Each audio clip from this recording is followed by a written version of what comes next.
1,00,000 మంది శివభక్తులతో కలిసి మహారుద్రాక్ష పూజలో పాల్గొనండి. వెంటనే కాల్ చేసి మీ పేరును నమోదు చేసుకోండి.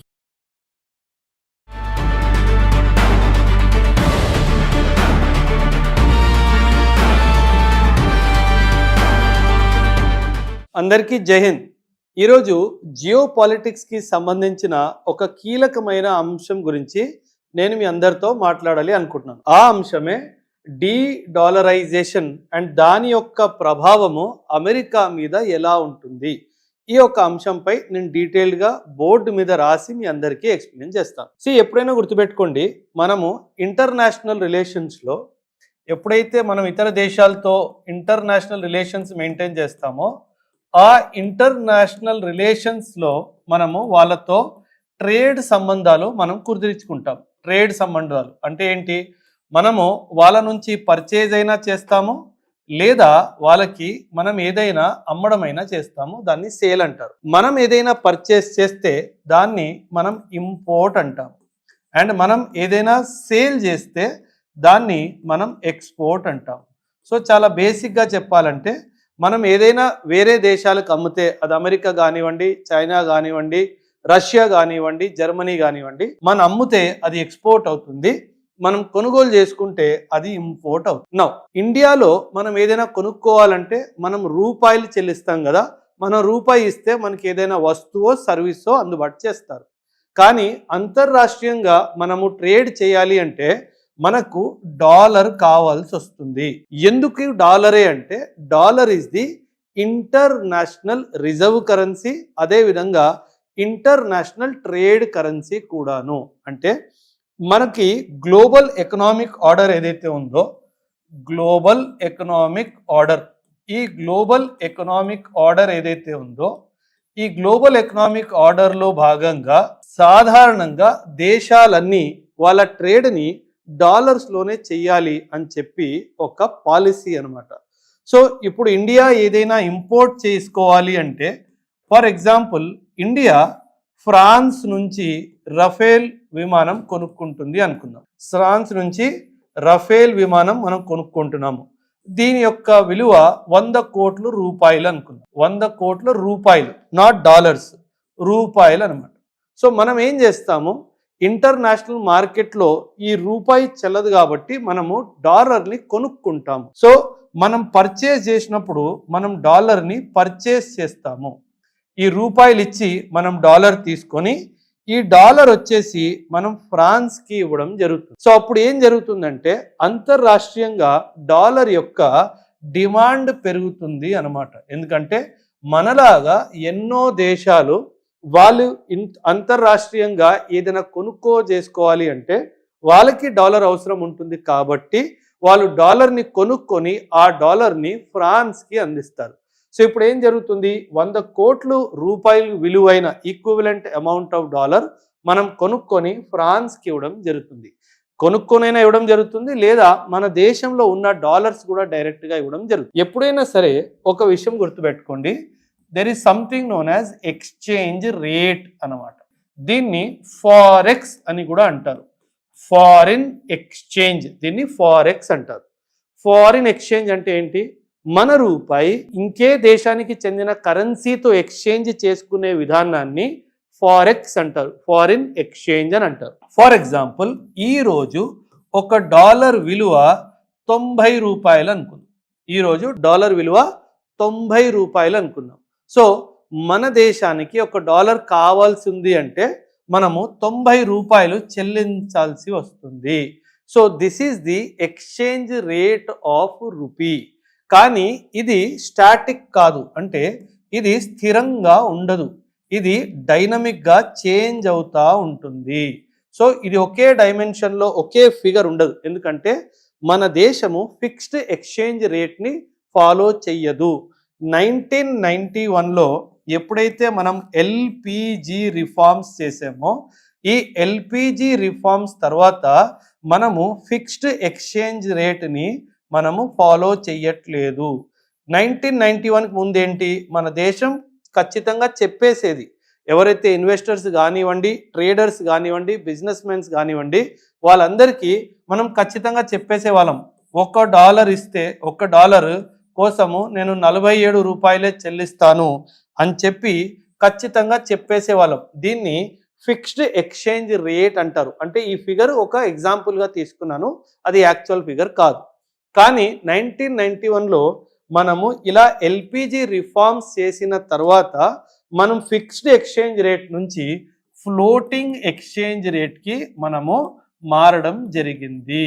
ఈ ఫ్లోటింగ్ ఎక్స్చేంజ్ రేట్ అంటే ఏంటో మీ అందరికీ నేర్పిస్తాను, వినండి. ఫిక్స్డ్ ఎక్స్చేంజ్ రేట్లో ప్రభుత్వమే నిర్ధారిస్తుంది $1కి బదులుగా నేను ఎన్ని రూపాయలు ఇస్తాను అన్నది. కానీ ఈ ఫ్లోటింగ్ ఎక్స్చేంజ్ రేట్లో మాత్రము ప్రభుత్వం కాదు, మార్కెటే డిమాండ్ డిసైడ్ చేస్తుంది. ఎలాగో చెప్తాను, వినండి. చాలా ఇంపార్టెంట్. ఎందుకంటే ఈ కాన్సెప్ట్ అర్థమవుతేనే మనం డీడాలరైజేషన్ చేస్తున్నామంటే అసలు ఏం చేస్తున్నాము అన్న విషయం మీ అందరికీ చాలా స్పష్టంగా అర్థమవుతుంది. ఈ ఫ్లోటింగ్ ఎక్స్చేంజ్ రేట్లో ఇప్పుడు ఏం జరుగుతుందంటే market will determine the exchange rate. Market will determine the exchange rate. ఇది ఎకనామిక్స్లో కూడా ఒక చాలా ఇంపార్టెంట్ చాప్టర్ అనమాట.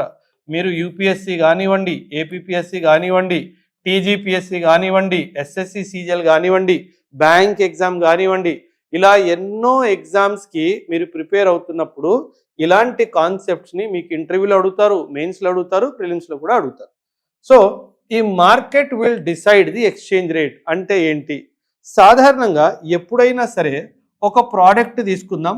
సరే, మనం గోల్డ్ గురించి మాట్లాడు. గోల్డ్ ఒక అంచనా ప్రకారము విశ్వవ్యాప్తంగా ఒక రోజులో 10 కేజీలు వరకు లభిస్తుంది అనుకుందాం, for sale across the globe. And దీని యొక్క డిమాండ్ కూడా ఒక 10 కేజీలు అన్ని కంట్రీలు కలిపి రోజుకి 10 కేజీల గోల్డ్ని డిమాండ్ చేస్తున్నారు అనుకుందాం. అండ్ అప్పుడు గోల్డ్ యొక్క ధర, ప్రైస్ ఏదైతే ఉందో 1,50,000 ఉంది అని అనుకో. కానీ సడన్గా యుద్ధం జరిగింది. ఆ యుద్ధం జరిగినప్పుడు ఏం జరిగింది? ఆ యుద్ధం జరిగినప్పుడు గోల్డ్ యొక్క సప్లై పడిపోయి 8 కేజీలు అయిపోయింది. అండ్ డిమాండ్ మాత్రం 10 కేజీలే ఉంది. అప్పుడు ఏం జరుగుతుంది? డిమాండ్ కాన్స్టెంట్గానే ఉంది, డిమాండ్ పెరగలేదు, కానీ సప్లై పడిపోయింది. అప్పుడు ఏం జరుగుతుంది? ప్రైస్ ఆఫ్ ది గోల్డ్ పెరిగిపోతుంది. దీన్ని మనము market forces are determining the price of gold అంటాం. ఈ గోల్డ్ ప్లేస్లో ఈ గోల్డ్ తీసేసి మనం డాలర్ తీసుకొద్దాం. అంతర్రాష్ట్రీయంగా మార్కెట్లో ఈ డాలర్ వచ్చేసి ఒక $1 ట్రిలియన్ అవైలబుల్ ఉంది అనుకుందాం. ఈ $1 ట్రిలియన్ అవైలబుల్గా ఉన్నప్పుడు డాలర్ యొక్క డిమాండ్ కూడా 1 ట్రిలియన్ ఉంది అని అనుకుందాం. అండ్ దాని యొక్క ప్రైస్ ₹90 ఉంది అని అనుకుందాం. సడన్గా మార్కెట్లో డాలర్ యొక్క సప్లై తగ్గిపోయింది. 1 ట్రిలియన్ నుంచి ఇది 800 బిలియన్కి వచ్చింది అని అనుకుందాం. ఇది 800 బిలియన్కి వచ్చింది అంటే అండ్ డిమాండ్ 1 ట్రిలియనే ఉంది అంటే అప్పుడు డాలర్ యొక్క ప్రైస్ ఏమవుతుంది? పెరిగిపోతుంది. ముందు నేను 90 రూపాయలు ఇస్తే మీరు $1 ఇచ్చేవారు, కానీ ఇప్పుడు బహుశా నేను 100 రూపాయలు కానీ లేదా 110 రూపీస్ కానీ ఇవ్వాల్సి వస్తుంది. అంటే ఇక్కడ ఏంటి? ప్రభుత్వం డాలర్ యొక్క రేటుని ఫిక్స్ చెయ్యట్లేదు, మార్కెట్ మీద వదిలేసింది. అంటే the forces of demand and supply are determining the price of dollar in the international market. ఇప్పుడు డీడాలరైజేషన్ అంటే ఏంటో చెప్తాను, వినండి. ఇప్పుడు మనం ఏం చేసాము? విశ్వవ్యాప్తంగా ట్రేడ్ దేంతో జరుగుతుంది?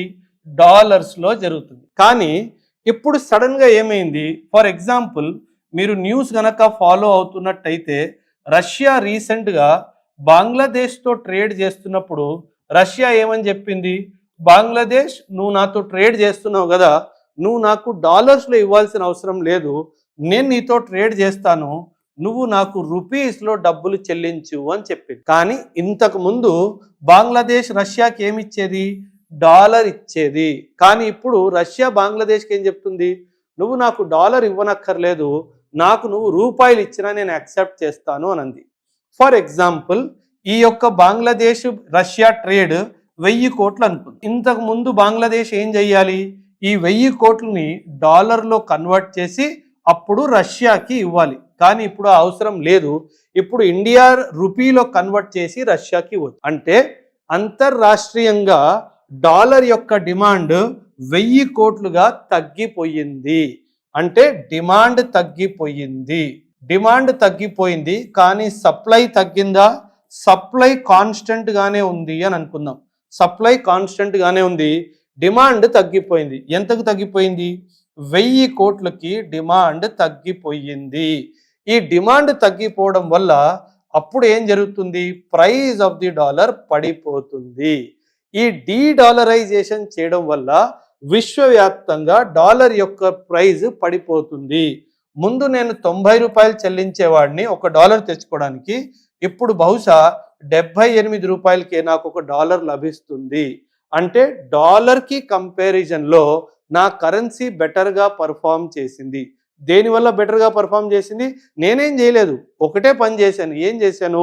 డాలర్ని తప్పించి ఇంటర్నేషనల్ ట్రేడ్ని రూపీస్లో చేయడం స్టార్ట్ చేశాను. దీన్నే డీడాలరైజేషన్ అంటారు. మీరు గుర్తుపెట్టుకోండి, అమెరికాకి బలము, అతి పెద్ద బలము ఇంటర్నేషనల్ రిజర్వ్ కరెన్సీ డాలర్.